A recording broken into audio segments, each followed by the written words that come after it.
There's one couple that's getting a lot of buzz. It's Courtney Stodden and Doug Hutchinson. Well, they're only 4.5 couples because Courtney, because she is, or was then, under the California state law, a child, she couldn't stay in the house very long. She could only be in the house for 7.5 hours a day.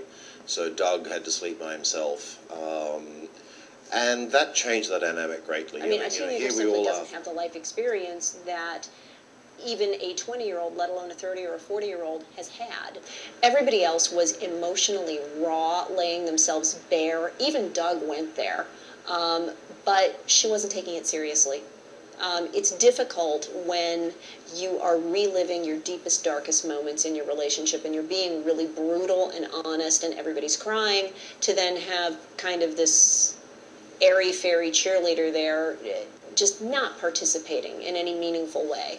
I hope that she got a lot out of her individual sessions. I hope she got something out of it, but, you know, for me, that kind of nonsense is not, it's not important to me or to us, or it's not why we were there. We were there to work on our issues, and I think we got a lot out of it. Yeah, look, in the process, you know, I certainly bonded with Nick, which surprised me. Nick was the only person on the show who I knew of before going on. I didn't know until I was there that he was on the show.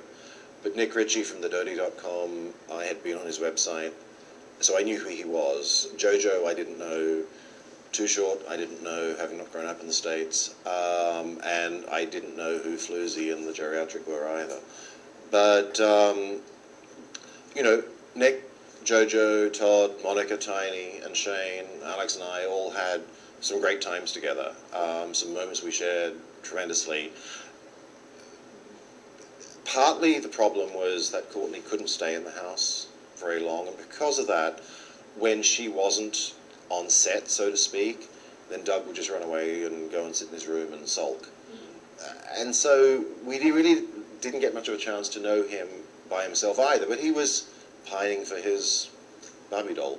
Look, I felt badly for him because he didn't get a chance to go and sit with his wife as the rest of us did. Going in, I had no clue who she was, nor her husband either, and we just tried to take them at face value and then tried to not let them get in the way of the work we were doing.